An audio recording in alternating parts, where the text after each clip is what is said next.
우리가 이 성탄을 기해서 지난 칼럼에도 제가 자세히 썼지만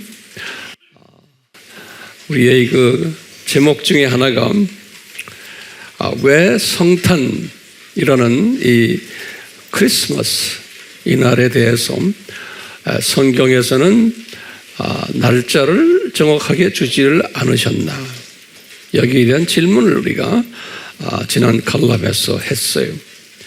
그리고 여기에 대한 답을 오늘 찾으려고 여러분들과 제가 약속을 했어요. 그렇죠? 예. 이 성탄 날짜, 이 날짜에 대해서는 예수님의 12 제자들도 몰랐어요. 바울도 마찬가지예요. 그런데 이 제자들이 우리 성경을 이렇게 읽다 보면은 예수님께 이 성탄 일자에 대해서 한 번도 구체적으로 물어본 그러한 기록들이 없어요.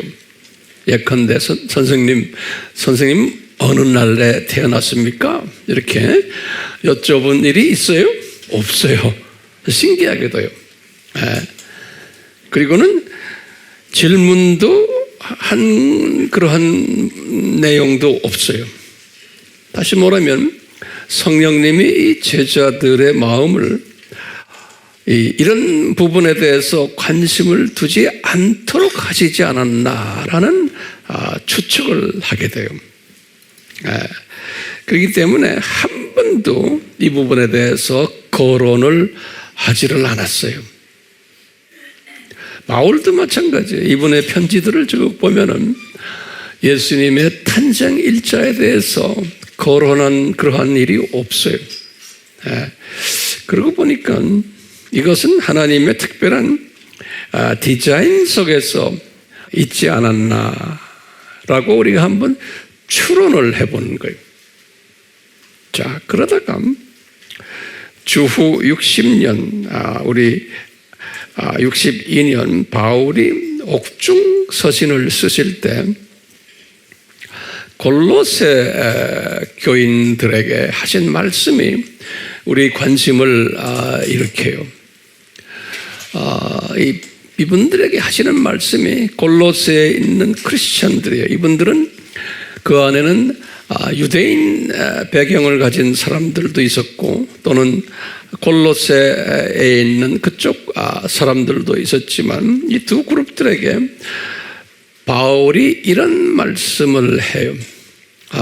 뭐라고 그러냐면 그 유명한 골로새서 2장 16절에서 17절이 이런 말씀을 해요. 여러분들 구약 아시죠? 그러는 거예요.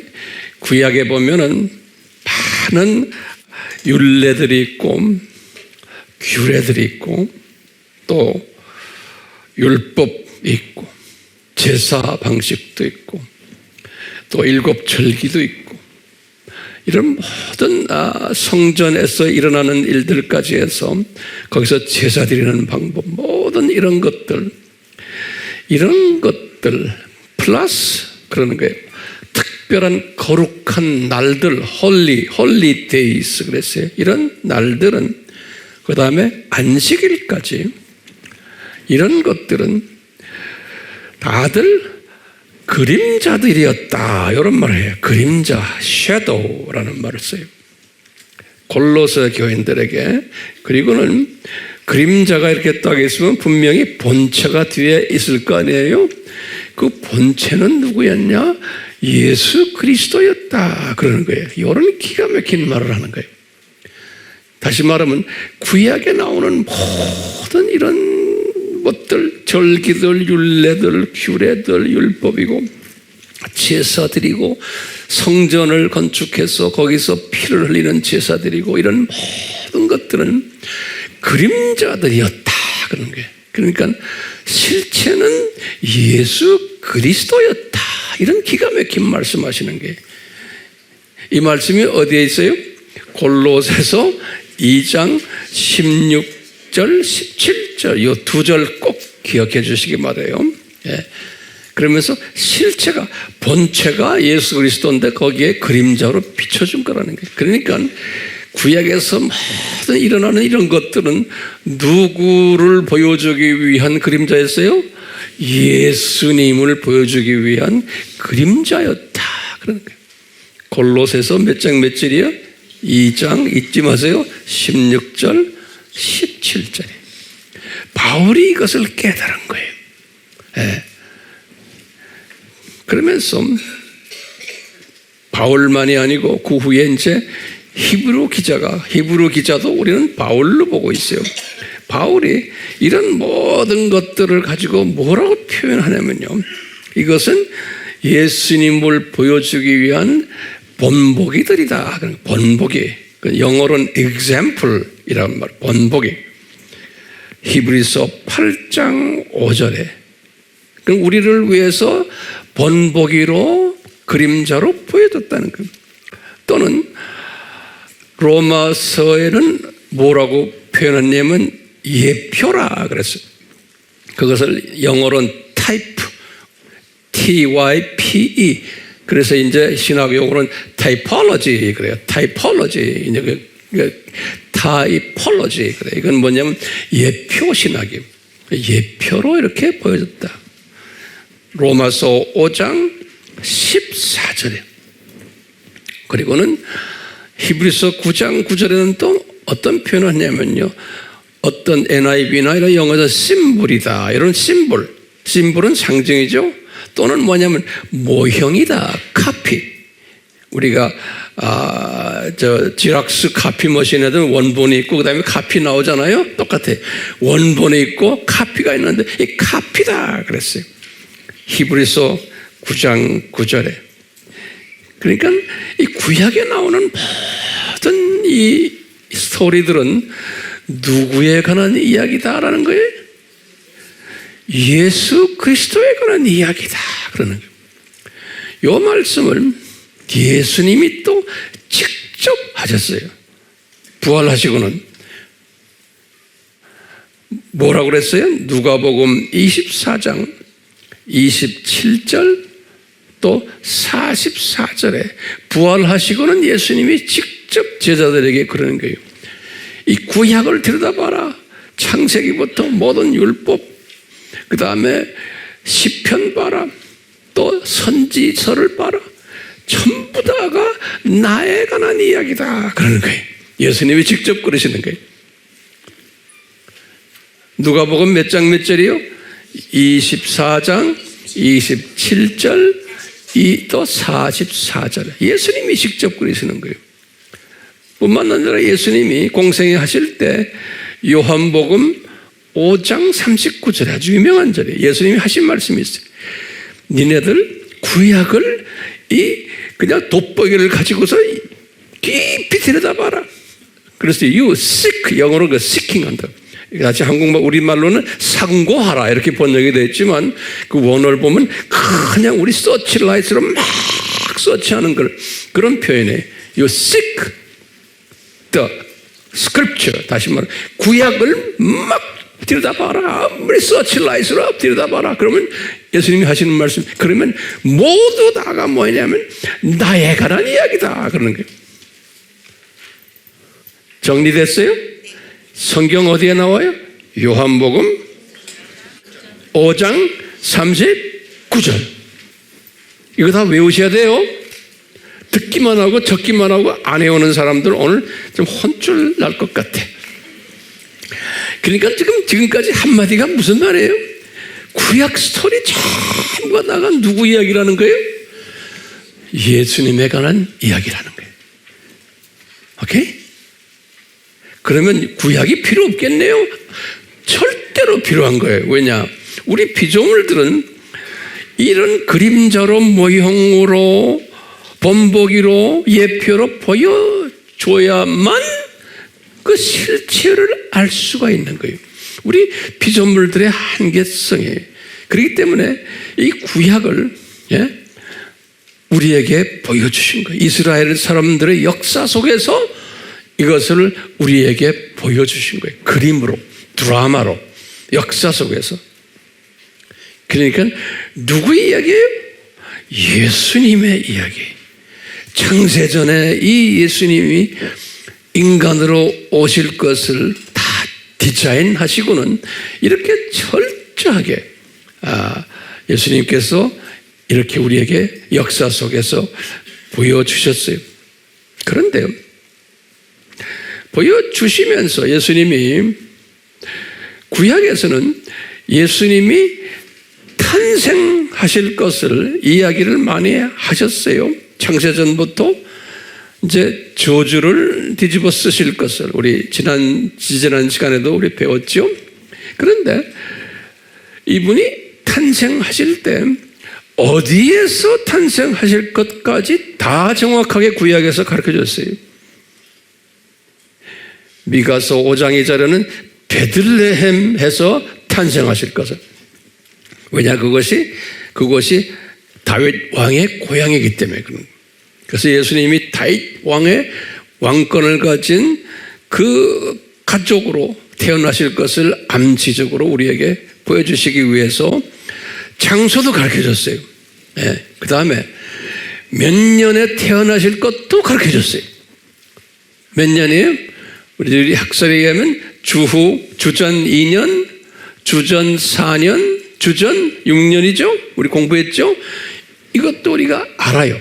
이제 몇 년에 태어나실 것을 연도까지 다 가르쳐줬어요. 근데 신기하게도 이분이 태어나는 날짜는 안 가르쳐줬어요. 네, 그래서 태어나는 날짜에 대해서는 정확히 아는 분이 한 분도 없어요. 그 유명한 신학자들도 평생을 이런 것을 연구를 해도 이 날짜는 몰라요. 그렇기 때문에 예수님의 제자들도 날짜를 몰랐고 바울도 몰랐어요.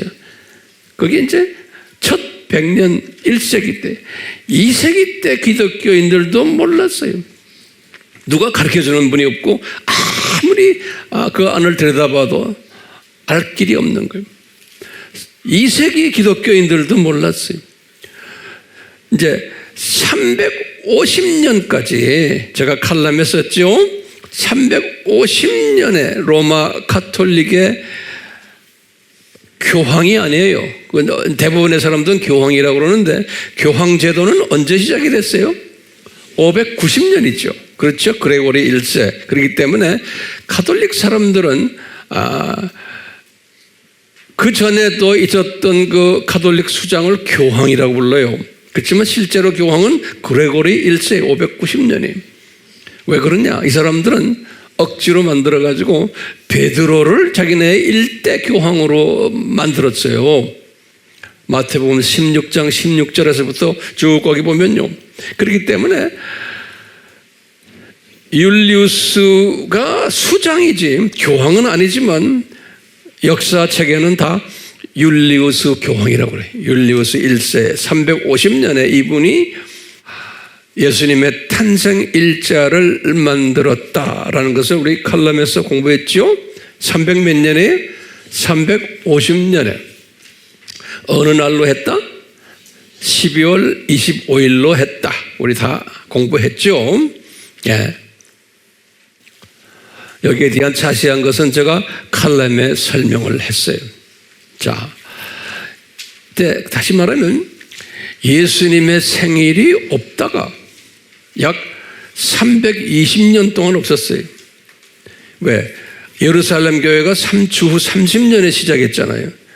그리고는 지금 350년에 이제 탄생일이 결정됐어요. 12월 25일로. 그러니까 300 몇 년 동안 20년 동안, 그렇죠? 350 빼기 30 하면은 320년 동안 예수님의 탄생일을 모르면서 신앙생활을 했어요. 기독교인들이. 여기 정리됐어요? 네. 예수님의 탄생 일자를 모르고서 신앙생활을 했고 그 탄생 일자에 대해서 물어보는 사람도 없었고 관심도 없었고 여기에 대한 사람들이 알려고 하지도 않았어요. 신기하게 성령님이 그렇게 인도를 했어요. 기독교인들에게. 그러다 보니까 뭐가 약해지냐면 우리가 지금 말하는 기독론이 약하게 되어버려요. 예수님의 탄생 일자가 대단히 중요한데 이 일자에 대해서 관심 없게 되니까 기독교인들이 자연 기독론, 예수 그리스도에 대한 정체성에 대해서 소위 교회가 조직적으로 또는 신학적으로 잘 정돈하는 데에 게을리했다라고 저는 보고 있는 겁니다. 강조를 하지를 않았다라고 보고 있는 거예요. 첫 320년은. 그러다 보니까 어떤 일들이 일어나게 됐을까요? 예수님의 정체성에 대한 소위 이단 학설들이 자연 나오게 되어 있었던 거예요. 이단 학설들이. 그것을 이미 요한은 미리 다 이제 주후 85년에 주님한테서 받았어요. 왜냐하면 교회 시대에는 적 그리스도들 복수예요. 많이 나타날 것을 요한에게 가르쳐 줬어요. 요한 1서 2장 18절. 요한 1서 2장 18절. 적 그리스도란 말은 적이라는 말은 우리 알지요? 네 가지 안티란 뜻이 네 가지 있는 거 우리 알죠? 제가 설명할 필요가 없죠? 모르는 분들은 다시 공부하시길 바라요. 그러니까 이 가짜 그리스도들이 많이 나타날 것을 요한에게 미리 보여주셨어요. 요한은 진짜 그리스도의 대가 아닙니까? 그런데 요한에게 가짜 그리스도들이 많이 교회 시대에 나타날 것을 미리 다 보여주셨어요. 그러니까 요한은 알고 있었어요. 앞으로 이 가짜들이 많이 나올 것을. 그래서 안티 크라이스트 그런 거예요. 안티 크라이스트. 안티라는 말은 뭐예요? 네 가지 뜻이에요. 처음에 영어로 말하면 뭐예요? 안티 하면 첫 번째 against. 두 번째 뭐예요? in opposition. 반대 위치에 있는.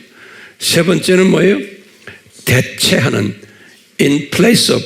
substitute. 대체, 바꾸는. 네 번째는 뭐예요? 거짓. false. false. 이런 뜻이에요. 이거 교회 시대에 많은 적 그리스도들을 양산할 것을, 이게 하나님의 디자인인 거예요. 디자인이기 때문에 이것을 요한에게 미리 말씀하신 거예요. 누구의 잘잘못이 아닌 거예요. 우리는 자꾸 누구의 잘잘못으로 생각하잖아요. 아니에요. 성경을 자세히 보면 이게 아주 퍼펙트 하나님의 디자인인 거예요. 이 디자인을 오늘도 우리가 공부하려고 그래요. 자, 그러면 우리 기독론에서 공부했어요. 어떤 가짜 그리스도들이 나타났는가요? 그러면요, 첫 약 한 400년 기간이에요. 첫째 뭐냐면 예수님의 100% 신성을 부인하는 기독교인들이 나타났어요. 교회 안에서 예수님의 100% 신성이 됨을 부인하는, 그게 교회 안에서요. 교회 안에서. 그게 뭘까요? 우리 공부했죠? 첫 번째 에비오니즘. 그러는, 우리 다 공부했죠? 기독론에서 에비오니즘. 예수님이 100% 신이 아니다라는 거예요. 1세기와 2세기 때 나타난 적그리스도 학설이, 두 번째 학설이 3세기에서 4세기에 나타난 그 유명한 아리아니즘이에요. 아리안주의라고 그러죠. 예수님이 100% 신이 아니다라는, 교회 안에서 일어난 거예요. 그러니까 무슨 이즘 두 개가 에비오니즘, 그 다음에 아리아니즘. 이와 또 정반대로 예수님이 100% 하나님이시지만 사람은 아니다. 인성을 부인하는 거예요. 처음에는 예수님의 100% 신성을 부인하는 그룹이고 같은 교회 안에서, 두 번째는 거꾸로 예수님이 100% 인성, 사람이 아니다라고 부인하는 100% 인성을 부인하는 그룹들이 두 개가 있었어요. 우리 공부했지만 첫 번째는 영지주의라고 그래요. 영지주의. 그거는 1세기에서 2세기. 두 번째는 도케티즘이라고 해요. 도케티즘. 네? 이것은 2세기에서 3세기. 그러니까 사람처럼 보이지만 그분은 사람이 아니다. 이런 거예요. 이런 것들을, 이 가짜들을 이렇게 일으키게끔 허락하신 거예요, 교회 안에서. 그러다가 나중에 이제 정돈시키려고 그러는 거예요, 이것을. 교육 방법, 역기능적 교육 방법이에요.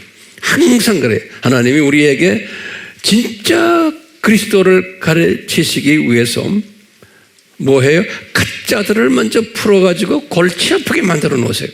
네. 이게 우리에게 가르치는 교육 방법이에요. 그렇기 때문에 이 가짜들이 이렇게 나오는 것, 소위 가짜가 나오는 것이 교회 안에서예요. 교회 밖은 우리가 알 필요도 없어요. 이것은 누구의 디자인일까요? 이건 예수님의 철저한 디자인 속에서 이 가짜들을 만들어내는 거예요. 네. 그러다 나중에 이제 이것을 이제 정돈하는 이야기가 나와요. 좀 이따가 제가 말씀드려요. 이와 같은 맥락으로 똑같아요. 이 예수님에 관한 기독론이 약하게 되다 보니까 교회가 어떤 일들이 일어나기 시작하냐면, 아까 이런 100% 신성부인, 100% 인성부인 이 그룹들과 함께 뭐가 등장하냐면 예수님의 생일날, 예수님의 생일, 언제 이 세상에 어느 날 오셨다는 성탄이죠. 생일날에 대한 가짜 성탄절이 나타나기 시작하는 거예요. 가짜 성탄절. 이게 주후 350년인 거예요. 율리우스 1세 때 350년에. 그래가지고 어떻게 가짜 성탄절을 이분들이, 기독교인들이 모두 디자인하셨나? 로마 카톨릭이에요. 로마 카톨릭. 어떻게 디자인했어요? 이 바벨론 종교예요. 바벨론 종교의 담무즈, 우리 알지요? 세미라미스, 또 니무롯. 이 담무즈가 아들이에요. 담무즈 생일을 예수님의 생일로 이렇게 만들어버린 거예요. 자세한 이야기는 칼럼에 다 있죠. 이렇게 해가지고 기독교를 바벨론 종교화 시켜버린 거예요. 이제 이때부터 시작해서 우리 기독교를 로마 카톨릭이 바벨론화 시키는 계기가 이 바벨론화가 된 이것이 하나님의 디자인 속에서 지금 이게 지금 일어나고 있는 거예요. 역사의 주인 되시는. 이렇게 이분들이 350년에 해놓고는 그때부터 어떻게 하냐면 성령님께서 이분들을 어떻게 인도하셨냐면 기독교와 바벨론 종교가 혼합되겠도록, 바벨론 종교와 기독교가 혼합되도록 그렇게 디자인이 되어버린 거예요. 이 혼합 작업을, 이게 하나의 다 적그리스도를 만드는 작업 중에 하나인 거예요. 그러니까 가짜 그리스도를 만드는 작업 중에 하나가 이 혼합, 바벨론 종교와 혼합하는 거예요. 이것을 더 구체화한 것이 뭐냐? 우리 그 유명한 4대 공의회예요. 4대 공의회. 이때 로마 카톨릭, 그리스 정교회, 시리아 정교회, 또 예루살렘 교회, 또 애굽 곱딕, 정교회, 이 모든 대표적인 5대 교구들이라고 그래요. 이 5대 교구들. 제가 다시 말해요. 5대 교구가 뭘까요? 로마 카톨릭, 그 다음에 그리스 정교회, 시리아 정교회, 그 다음에 예루살렘 교회, 그 다음에 애굽 곱딕 정교회. 이 5대 교구라 그러거든요. 이 교구들이 한 자리에 모여가지고 소위 바벨론화 시키는 일을 구체적으로 전개했어요. 이분들이. 그래서 첫 번째, 잘 들어보세요. 우리 공부를 했지만 다시 봅니다. 니케아 공회를 325년에 했어요.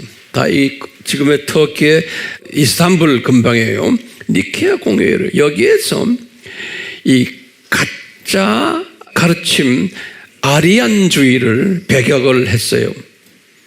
아리안주의를. 그러니까 가짜 이 아리안주의가 뭐예요? 예수님이 100% 신이 아니다라는 이것을 배격해가지고 진짜 기독론을 만들어낸 거예요.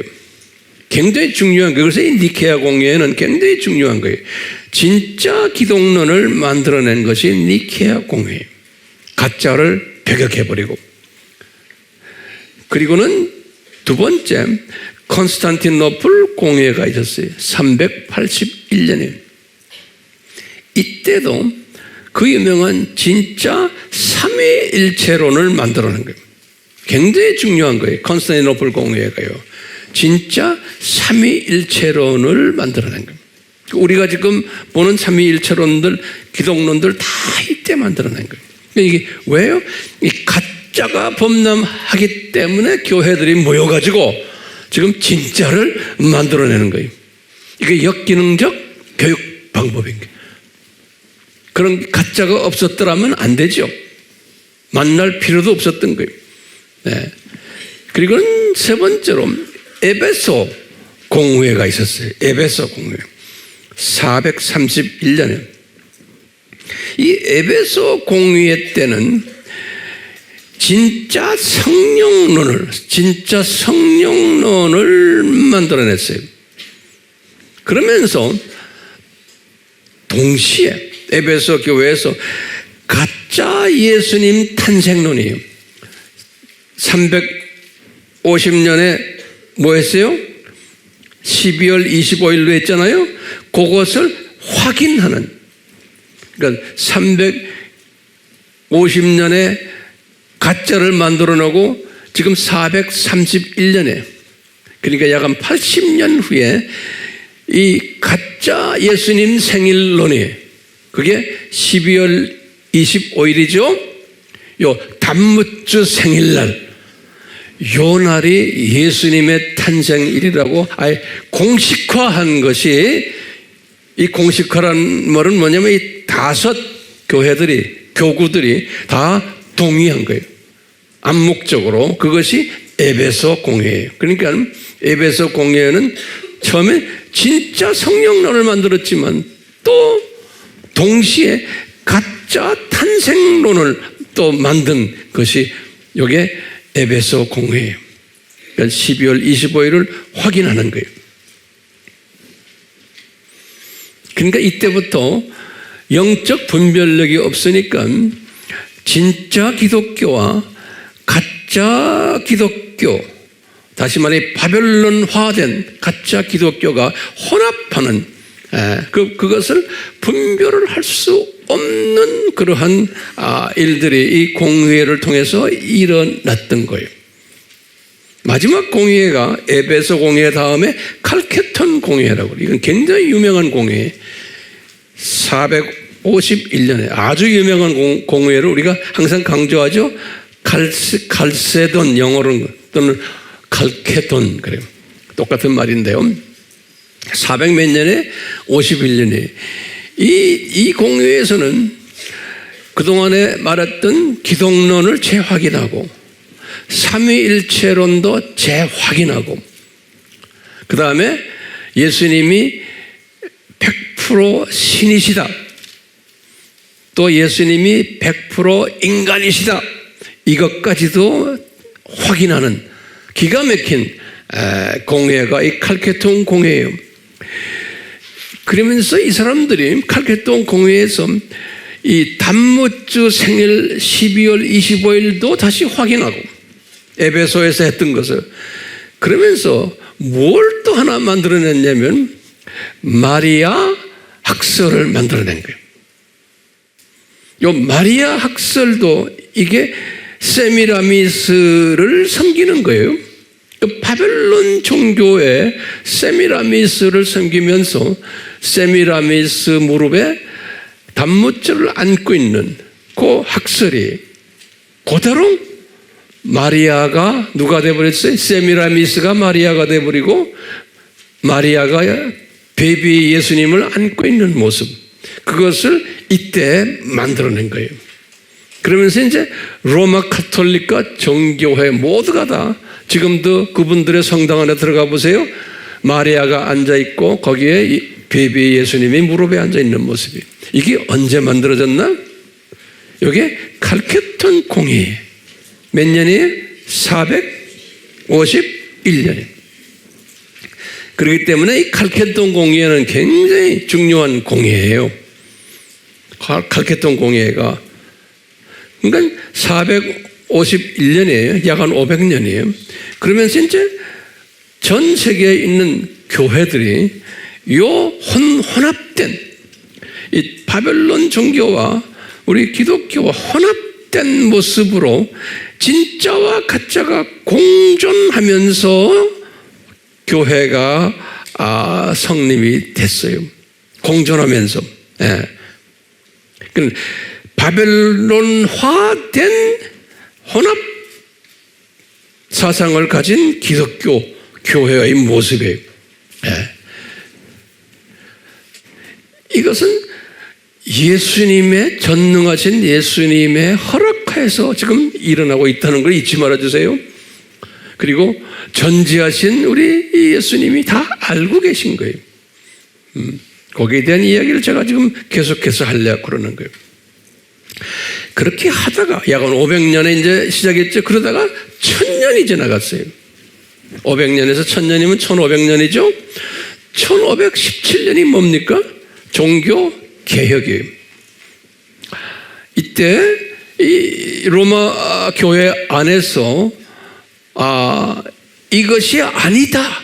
교회가 너무나 바벨론화 되어 버렸다라고 하면서 반기를 든 그룹들이 있었죠. 그것은 우리가 종교 개혁자들이다 그러는 거예요. 반기를 든 분들.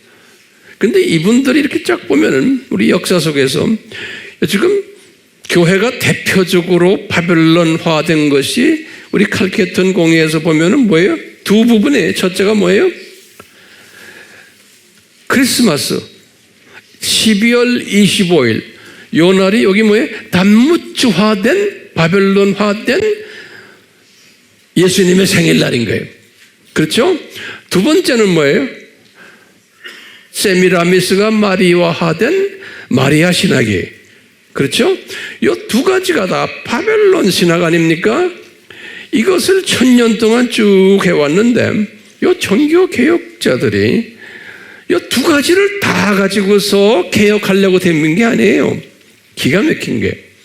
이 사람들이 개혁하려는 게 뭐였어요? 이분들은 마리아 쪽에만 개혁하려고 그런 거예요. 마리아 쪽. 그래서 마리아를 배격하는 그것은 세미라미스의 그 흔적이다라고 해서 마리아를 배격하면서 로마 카톨릭이 바벨론화 되었다라고 혁명을 일으킨 것이 여기 종교 개혁이에요. 그런데 신기하게도 이분들이 예수님 탄생일 단무주 생일날 12월 25일에 대해서는 그대로 답습해버렸어요. 예수님께서 다 알고 계시고 예수님의 디자인 속에서요. 답습해버린 거예요. 그러니까 완전히 바벨론의 때를 베끼지를 않으셨어요. 베끼도록 하지를 인도하지 않으셨어요. 네. 그러니까 로마 카톨릭은 그대로 있지만 개신교라는 이분들도 이 바벨론 종교와 그냥 섞어서 예수님을 섬기는 이런 모습으로 발전되기 시작을 했어요. 종교 개혁 이후에. 네. 이 예수님의 그 생일날이 단무주 생일이라는 말 우리 다 했죠? 네. 그 어떻게 돼서 그게 단무주 생일이 됐느냐 하면 거기 제가 칼럼에 자세히 썼어요. 또 한번 간단히 적어보세요. 이건 중요한 개념이기 때문에 12월 22일이 동짓날이에요. 그건 전 세계가 다 알아요. 동짓날이에요. 이 동짓날은 알다시피 이제는 해가 짧아졌다가 이제 해가 길어지기 시작하는 날이에요. 거기 동짓날이에요. 해가 길어지기 시작하는 날. 그래서 이 해가 길어진다는 말은 어둠이 서서히 없어진다는 말이에요. 다시 말하면 빛이 이제 더 길어지니까 이 바벨론 종교에서는 그 빛을 누구를 봤느냐? 단무주로 본 거예요. 단무주. 이제 그 아들이에요. 아버지가 누구예요? 니므롯, 어머니가 세미라미스, 그 다음에 누구예요? 아들이 단무주. 그래서 이 단무주가 빛의 신인데 이 단무주가 이제는 이 세상을 밝게 만들어준다 라고 해서 동짓날부터 시작해서 이제 이분들이 축제들이 있었는데 그 25일을 단무주의 생일날로 만들었어요. 바벨론 종교에서. 그래서 그날이 단무주의 생일날이 지금 12월 25일이에요. 그래서 로마 카톨릭에서 이 단무주를 섬기는 사람들이 로마 제국의 대부분의 사람들이었잖아요. 그러니까 이런 사람들을 카톨릭화 시키기 위해서 소위 토속화 작업을 한 거죠. 그대로 놔두고는 그냥 그 단무주 대신에 예수님으로 바꿔버린 거예요. 그래서 12월 25일을 예수님이 빛으로 오신 분이니까 요한복음 1장 9절에 예수님이 이제 탄생한 날로 그렇게 그냥 쉽게 토속화시켰다라고 우리가 공부했어요. 그래서 이제 우리가 12월 25일이 된 거예요. 근데 이 종교 개혁자들이 이 완전히 바벨론화된 마리아 신학과 이 생일 신학, 단무주 생일 신학을 다 제거해야 되는데 성령님께서는 하나만 마리아 쪽만 제거시키고는 그리고는 로마 카톨릭과 나머지 정교회들은 그대로 마리아 쪽을 섬기게 하면서 이 예수님의 생일인 단무주 생일날은 그대로 킵했다라는 이야기를 제가 지금 하는 거예요. 자, 그렇게 하면서 쭉 지나가다가 이제 한 1800년도 정도 됐을 때 지금부터 한 200년 전부터 요 바벨론화된 이 예수님의 생일을 좀 더 신시대에 맞는 바벨론화 운동을 시작한 거예요. 하나님이 허락하여서. 이것이 뭐냐면 바벨론화된 이 가짜 생일 위에다가 또 가짜 옷을 또 이 바벨론 옷을 입히는 일을 기독교인들, 개신교 사람들과 로마 카톨릭이 합세해가지고 만든 거예요. 이것이 소위 산타크로스의 옷을 입혀놓은 거예요. 이제 이 예수님의 생일날을 이제 산타크로스화 시키는 게 다 바벨론화에 이 로마 카톨릭과 개신교가 합세해서 유럽의 기독교인들이 만들어 놓은 거예요. 산타크로스 옷, 두 번째는 루돌프 사슴 옷, 크리스마스 추리 옷, 벽난로에 선물 양말 걸어놓는 옷. 그러면 산타 할아버지가 와서 저희들도 우리 아이들 키울 때 다 그랬거든요. 벽난로 선물 양말 걸어놓는 것, 그 다음에 크리스마스 캐롤, 크리스마스 또 선물 교환, 또 이 새벽송 있죠. 이것도 저도 어릴 때 저도 4대째 기독교 집안이거든요. 그러니까 우리 어릴 때 새벽송 그렇게 많이 하고 기억이 참 많이 남아요. 여러분들 한번 손 들어보세요. 새벽송을 했던 사람들. 뭐 거의 100%네. 근데 이렇게 쭉 내가 이제 문헌을 들여다보니까 바벨론 종교가 하루 시작이 저녁으로 시작해. 유대교도 마찬가지예요. 저녁에 시작돼가지고 이제 새벽이 되면은 굉장히 이제 어둠이 물러나가는 거예요. 그렇기 때문에 이 바벨론 종교에서도 단무주를 섬길 때 요 새벽에 특별한 행사들을 했다 그러는 거예요. 그래서 우리 기독교인들도 새벽송이에요. 그게 뭐냐? 단무주 생일날에 일어나는 일인 거예요. 축제 일인 거예요. 그래서 이 단무주 이 양반이라 그러면 좀 이상하네. 이 새끼라 그래도 좀 이상하고. 그러니까 말을 조심해. 나도 적절한 대화가 안 나와. 이분이라 그러면 또 이상하고. 뭐라 하면 돼요? 이 양반, 이분 안 되고요. 하여튼 알아서 기세요. 어쨌든 단무주가 뭐를 이미 단무주가 기쁨을 주는 그 존재이기 때문에 왜 빛을 이제 가져와서 우리에게 소망을 주는 그러한 존재이기 때문에 일주일 동안 이분들이 큰 축제를 했어요. 바벨론 종교에서는 그 12월 25일이 축제의 중심이 되는 날인 거예요. 그래서 크리스마스라는 게 이게 축제일인 거예요. 그래서 그것을 우리 그대로 받아다가 기독교인들이 크리스마스를 뭐라고 그래요? 메리 크리스마스 하는 거예요. 메리란 뜻이 뭐예요? 마리아가 아니에요. 이거 메리란 뜻이 MERRY예요. 이건 기쁨의 크리스마스 그런 거예요. 그러면 여러분들 저에게 물어볼 거예요. 도대체 왜 크리스마스라고 합니까? 그럼 알다시피 크라이스트란 건 크리스토스, 예수님이에요. 그리스도예요. 근데 신기한 게 예수마스라고 안 했어요. 이 크라이스트란 단어가 이게 굉장히 조심스러운 단어예요. 그래서 그리스도가 여기 있다 저기 있다 기억나죠? 이 종교 다원지에서 쓰는 말이에요. 그리스도라는 말은. 마태복음 24장 23절에 그리스도가 여기 있다 저기 있다. 그러니까 부처도 그리스도고 마호멧도 그리스도고 이런 모든 거와 연결해서 예수 마스라고 안 했어요. 이 마스라는 뜻은 뭐냐면 MASS에서 이건 우리가 로마 카톨릭에서 마스 한다고 그러죠. 메스 한다고 그러죠. 그게 뭐냐면 예배 또는 제사라는 뜻이에요. 마스라는 뜻이 다 이 라틴어에서 나온 단어들인데요. 그러니까 크리스마스라는 뜻은 뭘까요?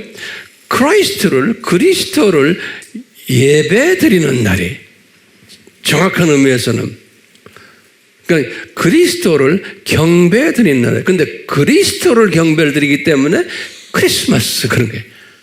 오케이? 근데 그리스도가 변질돼 버린 거예요. 그리스도가. 다시 말하면 뭐예요?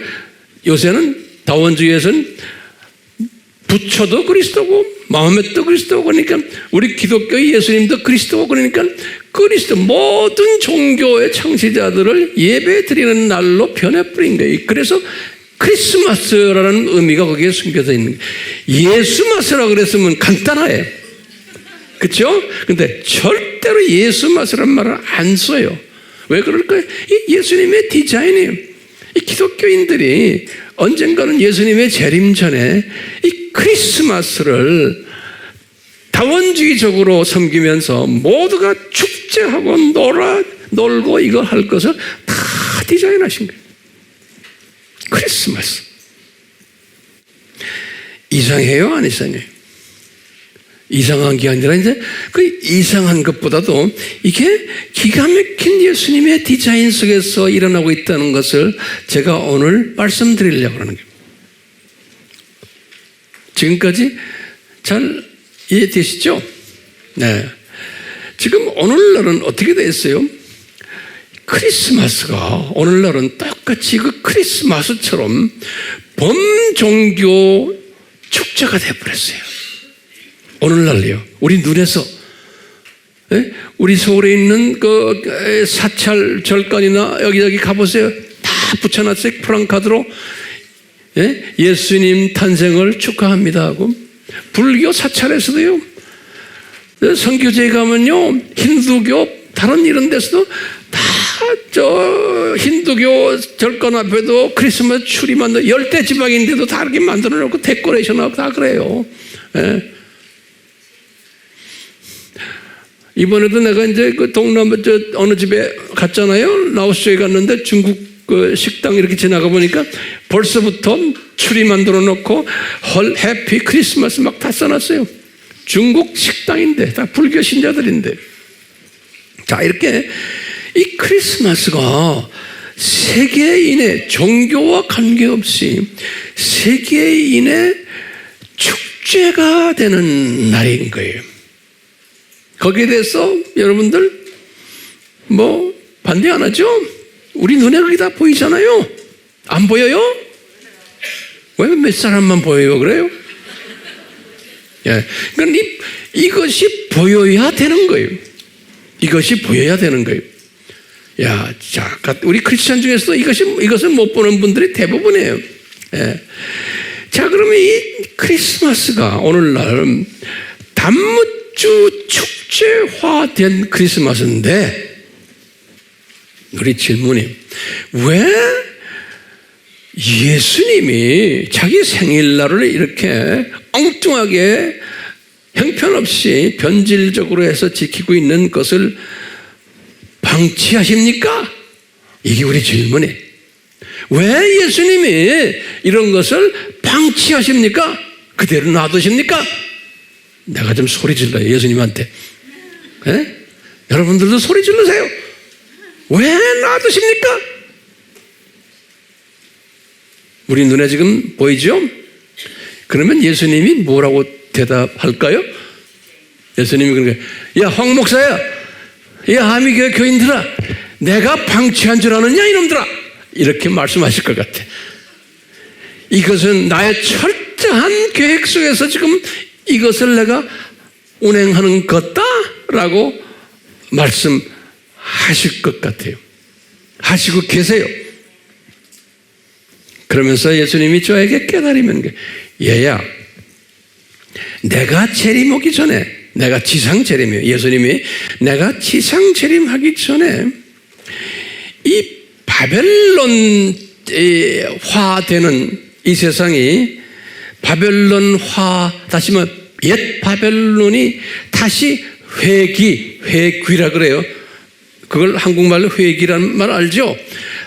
옛 바벨론이 쭉 기독교계를 교회 시대를 지배하고 있다가 이제는 재림 전에는 아주 그냥 구체적으로 우리 눈에 보이게끔 회귀되는 이제 때가 왔기 때문이다라는 거예요.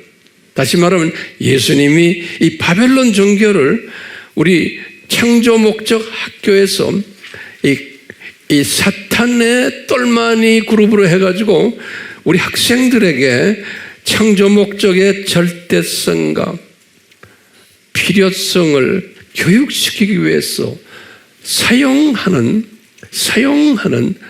도구임을 우리 보고 깨달으라는 거예요.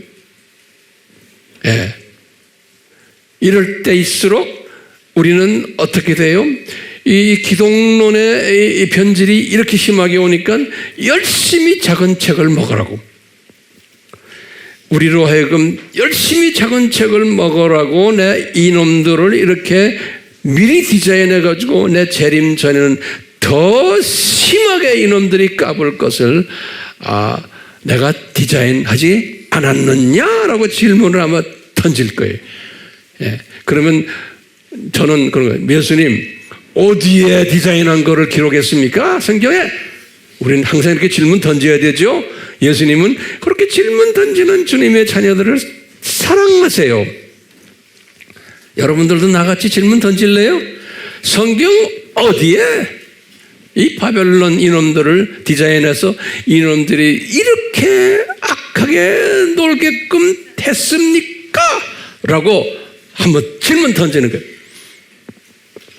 그러면 저는 성경에 보니까 그 대답이 다 있는 거예요. 딱 보니까 예수님께서 말이죠. 예수님께서 이제 1300년 때 딱 보니까 우리 앞으로 이제 공부할 거예요.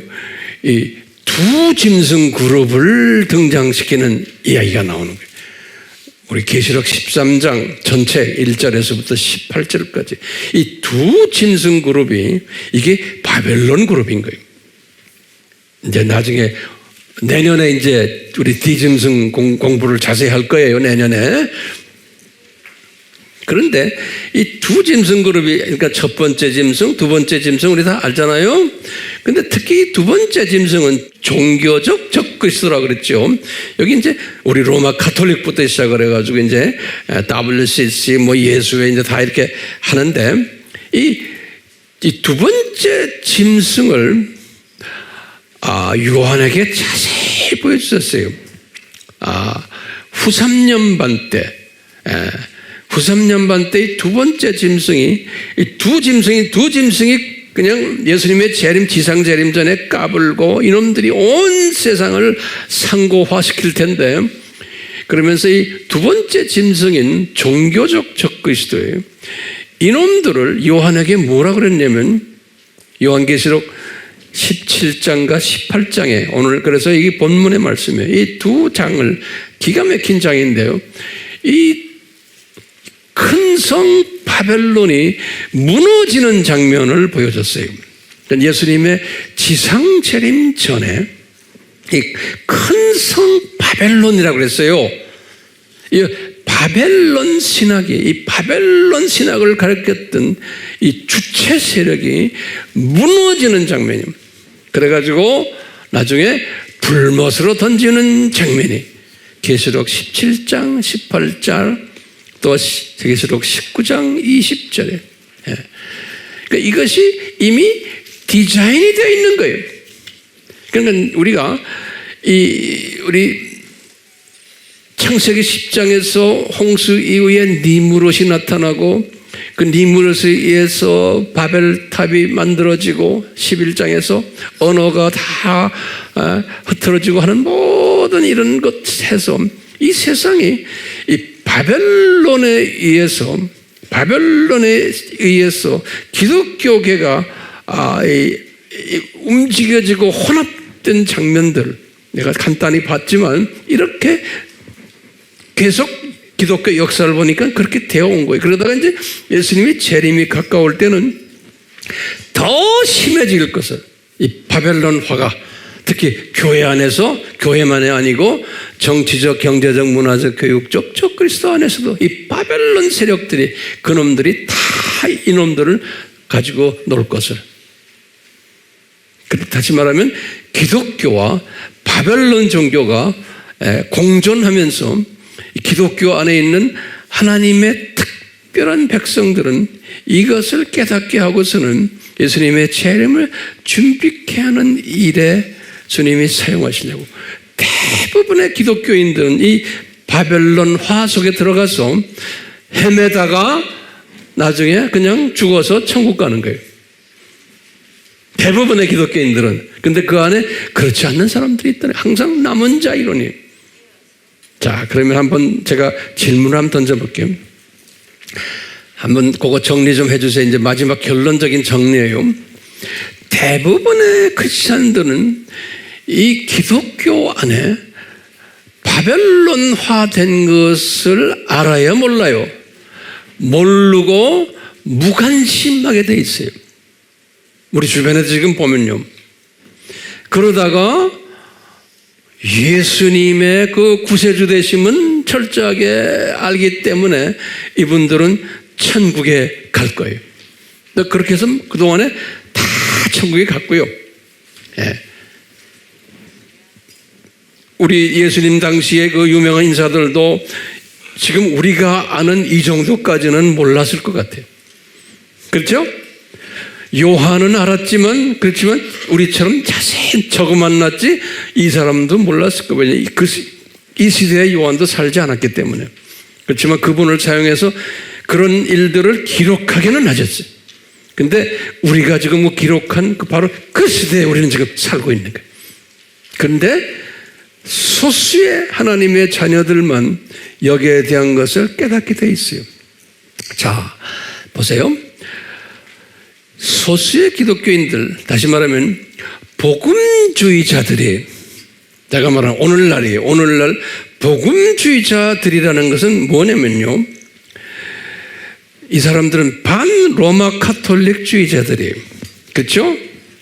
이분들은 소위 말하는 이 바벨론주의자들이, 소위 복음주의자들은 거, 여러분들과 나예요. 그렇죠? 그런데 예수님 외에는 구원이 없다라고 강력하게 믿고 주장하며 복음 전하는 자들이 열심히, 이것을 우리가 그냥 복음주의자들이다. 영어로는 evangelicals 그래요. evangelicals 복수를 보세요. evangelism 하면은 이거는 복음주의라는 소리고요. 복음주의자들 하면 evangelicals 그래요. 자, 이 evangelicals들 중에 봐요. 지금 이 evangelical들은 뭐예요? 복음주의자들인데 지금 오늘날 우리나라에도 다른 나라도 마찬가지. 예수님 외에는 구원이 없다. 그 예수님의 재림이 가까이 왔다. 이런 거 다 아는 사람들이에요. 에반젤리칼들이에요. 그래서 열심히 복음을 전하는 사람들이에요. 그냥 아는 것만이 아니고 열심히 전하는 사람들이에요. 에반젤리칼들이에요. 근데 요 안에 두 종류의 에반젤리칼들이 있는 거예요. 내가 이 결론적인 말씀이지만 굉장히 중요한 결론이에요. 자, 첫 번째 에반젤리칼들은 어떤 에반젤리칼들? 복음 열심히 전하는 사람들이에요. 첫 번째 이겠냐면 우리식으로 말하면 참새시각 에반젤리칼들이에요. 오케이? 자, 그러면 황 목사님, 그게 무슨 말입니까? 그러면 제가 설명해 드릴게요. 여러분들이 이 참새시각이 되지 말아라고 내가 지금 이제 말씀하는 거. 첫 번째, 이 사람들은 어떤 에반젤리칼들인가 하면 보세요. 예. 이 사람들은 그 로마 카톨릭이 이 마리아 신학도 만들고 이 예수님의 생일 신학도 만들고 이 바벨론 종교의 영향을 받아가지고 이 큰 실수를 했다 보는 거예요. 오케이? 이 로마 카톨릭이 실수했다. 그 사람들이. 그래서 첫 단추를 잘못 달았다가 맸다. 첫 단추를 잘못 맸다. 그래서 이 교회가 이렇게 복잡해졌다 지금까지. 그러므로 우리가 할 일이 뭐냐? 이 로마 카톨릭 잘못됐다는 것을 외쳐야 된다. 그리고 이 사람들이 이단이다라는 것을 외쳐야 된다. 그뿐 아니라 이것을 이 사람들이 잘못됐으니까 우리가 빨리 바꿔야 된다. 이 바벨론 종교화 된 것을 우리는 바꿔야 된다. 이것이 우리 사명이다. 이렇게 보는 사람들. 그래가지고 열심히 지금 사명을 하는 사람들이 있어요. 여러분들 유튜브에 들어가도 보면요. 이런 사람들을 무슨 시각으로 봐요? 참새 시각, 두더진 아니에요. 참새 시각자들이 어느 정도는 보지만, 그래서 이 시각을 우리 신학적으로 뭐라고 그래요? 이 사람들은 무슨 주의라고 그래요? 알메니안주의자들이라고 그래요. 다시 말해 인간 책임론 주의자들이에요. 그러니까 우리 인간이 잘못했다. 그러니까 인본주의적 기독교인들이에요. 이런 사람들이 많아요, 적어요? 대부분의 기독교인들이 다 이 그룹 속에 들어있어요. 이러다가 아무리 고치려고 하다가 악을 쓰다가 나중에 다 죽어서 천국 가요. 그런 사람이 지금 과거 몇천, 2000년 동안 엄청나게 많아요. 신학자들 중에서도. 뭐 루터도 마찬가지예요. 칼빈도 마찬가지.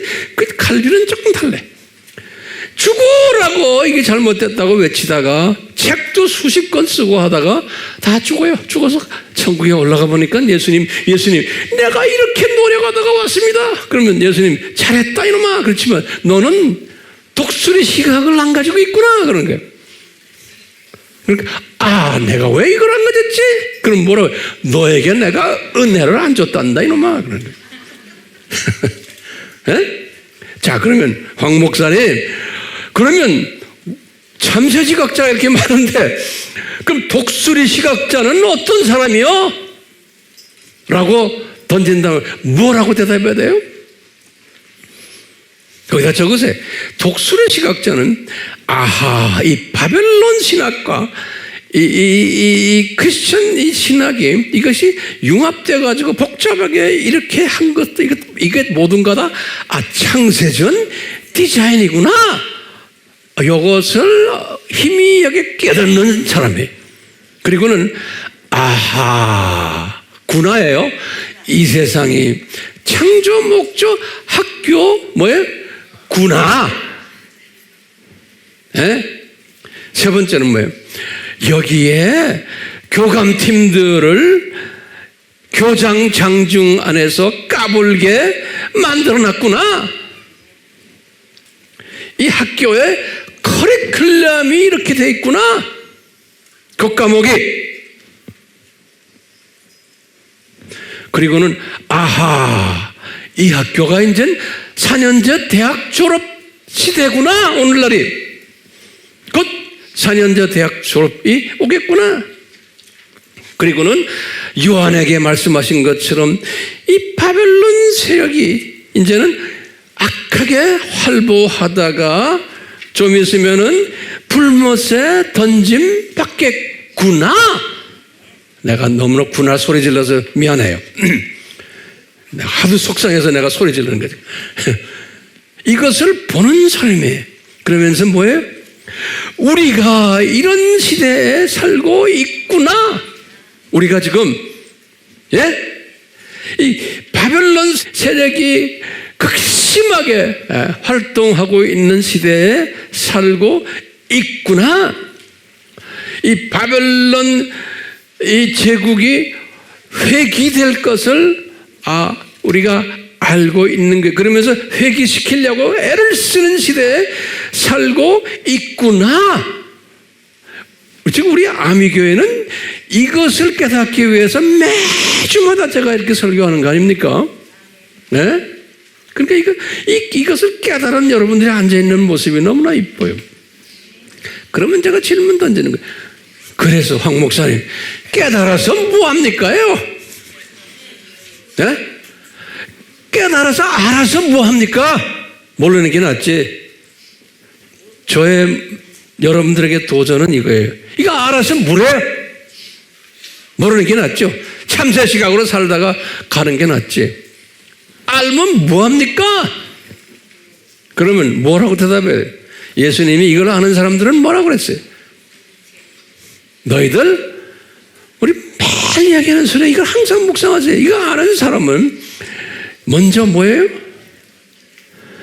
이 산고를 잘 견뎌라 그랬어요. 예수님이 디자인하신 거예요. 그렇죠? 마태복음 24장 13절에 잘 견뎌라. 그 다음에 뭐라 했어요? 견디기만 하면 안 된다. 깨어있어라. 그런 거예요.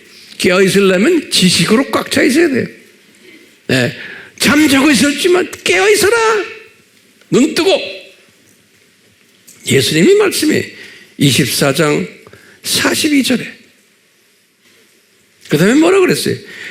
준비해라. 예수님의 재림을 준비해라. 그러려면 훈련받고 열심히 준비해야 되는 거예요. 24장 44절에 그 다음에 뭐라고 그랬어요? 외쳐라. 이것을 24장 45절에서 25장 46절에 자, 지금 우리가 외치고 있죠? 최소한 저는 이것 때문에 이 나이에 열심히 외치고 있는 거예요. 제가 외치는 모습을 여러분들이 보면서 저를 따라오라고. 여러분들 교회 담임 목사님은 example로 보여주는 거예요. 내 삶 속에서. 그래서 따라오라고. 내가 말만 하는 사람이 아닌 것을. 근데 따라오는 사람이 있고 안 따라오는 사람이 있어요. 그러니까 안 따라오는 사람은 이 교회에 다니는 한 제가 계속 잔소리할 거예요. 안 따라오면. 근데 대부분이 다 따라와요. 자, 다시 한번 결론 말씀 봐요. 오늘 설교 주제가 뭐예요? 왜 가짜 성탄 일을 디자인하셨나?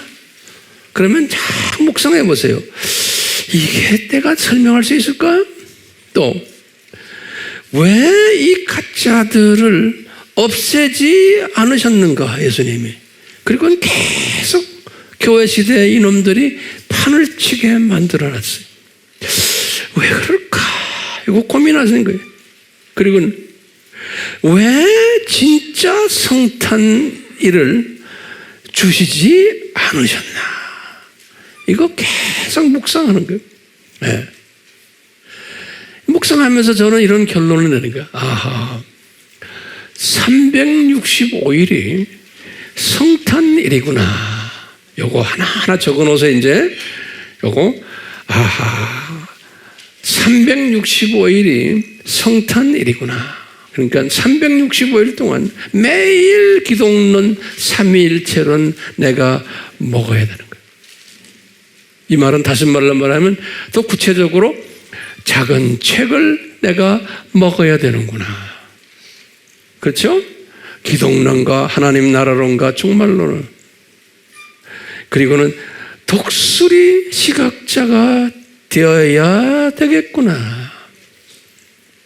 그러다 보면 이 독수리 시각자가 되면 이 상고시대에 뭐가 생기냐면 시대 분별력을 가지게 돼요. 이 굉장히 중요한 개념, 이 시대 분별력을 가지게 돼요. 그래서 저는 열심히 여러분들에게 매주마다 이런 이야기 해주는 거예요. 시대를 분별해라. 분별 실력이 있어요, 실력. 네. 그러니까 이 시대 분별력을 가지시면 이 시대가 두 짐승이 활보하는 시대고, 이 바벨론 이 사상이 활보하는 시대라는 것을 이제 알게 되는 거예요. 예. 그거 알게 되는 사람은 이 상고 중에서 평강을 누릴 수가 있는 거예요. 이 시각을 가진 사람은 여기에 매몰되지 않고, 그렇죠? 평강을 누리게 되는 거예요. 제가 이렇게 우리 웹에 가끔 들어가서 제가 댓글 들어보면 댓글 속에서 그런 사람들이 있어요. 아, 목사님, 이제 제가 평강을 누릴 수 있습니다 라는 사람이 있어요. 나는 그런 메시지를 딱 보면서 제가 아하, 주님 감사합니다. 이런 사람이 있으니 감사합니다. 그렇기 때문에 우리는 이런 평강을 누리는 사람, 여기에서만 끝나면 안 되잖아요. 평강을 누리고 앉아서 예수님 오십시오. 우리는 이 수준이 아니잖아요. 왜냐, 예수님이 너희들 평강만 누리라는 게 아니다. 이제는 나가서 뛰어라. 그렇죠? 내가 온다는 것을 뛰어라. 근데 이것이요, 이제 결론 중에 결론이 이게 아무나 안 되는 거예요. 아무리 공부를 해도 죽어라고 안 되는 사람이 있어요. 예? 노트는 잔뜩 정리해 놨는데 평강은 좀 있지만 뛰지를 않는 거예요. 왜 그럴까요? 우리 교인들은 대부분이 뛰어요. 뭐 제자들 많이 만들고 계세요. 자, 이게 아무나 안 되는 거예요. 그러면 황 목사님 어떻게 아무나 안 된다고 말씀하세요? 그러면 뭐라고 제가 대답해야 돼? 그러면 뭐래? 예수님이 그렇게 말씀하셨어? 그래야 되는 거예요. 왜 예수님이 뭐라 말씀했어요? 이게 노아의 때와 같다는 거야. 예수님이 말씀하셨어요. 이게 다 준비하는 사람들이 아니라는 거예요. 노아의 때와 같다는 거예요. 예수님 말씀이니까 분명히 그렇죠. 그러니까 노아의 가족이 은혜를 받았기 때문에 이 방주를 준비했다는 거예요. 똑같이. 이 틀림받는 사람들은, 예수님의 신부가 되는 사람들은 이 은혜가 임하여야만 되는 거예요. 그러니까 은혜를 달라고 우리가 해야 되는 거예요. 아무리 공부해야 소용없어요. 이 은혜가 임하지 않으면은 그러니까 이 은혜가 임한 사람은 증세가 나타나요. 뭐냐? 이 작은 책에 대해서 배고파하고 목말라 하는 게 나타나요. 첫 번째예요. 예. 그리고는요, 이분들이 귀가 열리고 눈이 열리고 손발이 열리고 해서 뛰고 말하고 막 이래요. 그러면서 예수님의 증인이 되는 거예요. 성령님이 임하셔서 내 민족만이 아니고 모든 민족에게, 우리가 말했죠. 사도행전 1장 8절 말씀이에요. 성령 받고 이런 걸 다 한다면 예수님이 뭐라고 해서 너희들이 내 증인이 되리라. 예수님을 이야기하는 사람이 내 민족만이 아니고, 그 입이 꽉 닫힌 사람은 은혜가 없는 사람으로는 전 보는 거예요. 입이 닫힌 사람. 그러니까 입만 열면, 이 동창회 가서도 소리 지르고 말을 해줘요. 동창회 가서도 같이 먹으면서 얘야 하고. 예? 동창회, 초등학교 동창회, 중고등학교 동창회, 대학 동창회 가서 그냥 같이 앉아 놀고 세상 이야기하면서, 너 크리스천이야? 나 아무개 교회 권사야, 아무개 교회 뭐 장로야. 그런데 주둥아리가 꽉 닫혀 있어. 그러면 아닌 거예요. 입을 여셔야 돼. 근데 감사한 것은 우리 교회 장로님들, 권사님들 나에게 가끔가다 이렇게 말하는 게 있어요. 목사님, 우리 동창회 갔더니요, 우리 동창들이 날 보고요, 너 왜 이렇게 젊어 보이냐? 다들 그런다는 거예요. 한두 명이 아니에요. 우리 아미교회 교인들 동창회 가서 보면 동창들이 뭐라 그러느냐를 보면 금방 알아요. 동창들이 나를 보고 뭐라 그러느냐. 그런데 니나 내나 똑같다? 그러면 아닌 거예요. 너는 왜 그렇게 평화스럽게 보이느냐? 너 왜 그렇게 젊게 보이느냐? 너 무슨 보약 먹냐? 그러면 우리는 신약과 구약을 먹습니다. 이렇게 말해야 되잖아요. 예. 저도 마찬가지예요. 동창들 보면 황 목사, 너 왜 이렇게 젊게 보이느냐? 그래. 그러다 거꾸로 내가 친구들 보면 아이고 다 할아버지 됐네. 그래. 그러니까 여러분들의 목회자가 이렇게 날이 갈수록 젊어진다는 것은 여러분들이 이것을 그대로 전수받는 거예요. 매일 전수받잖아요. 입만 열면 제가 전수받아라. 그 보면 다 얼굴이 다 밝아요. 아멘이요? 예. 그렇기 때문에 우리는 이제 뭐 해야 돼요? 외쳐야 되는 거예요. 그렇죠? 그래서 우리 찬송을 이제 부릅시다. 우리는 그러니까 빛의 사자들인 거예요. 그렇죠? 우리는 빛을 전하는 사람들이. 그러니까 우리 주변에 오면 그대로 어두움이 쫓겨나게 돼 있는 거예요. 그래서 이 빛의 사자들이요, 한번 외칩시다. 이 찬양을 하면서 성령님이시여 우리에게 이 빛을 그냥 소나기처럼 내려주시옵소서.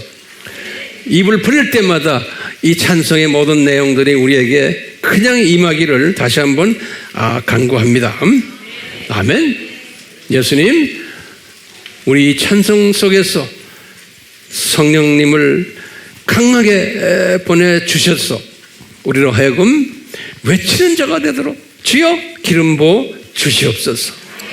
예수님의 이름으로 기도드리옵나이다. 아멘.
우리 고린도 교회에 축도했던 그 축도 우리 항상 예배 끝날 때마다 하지요.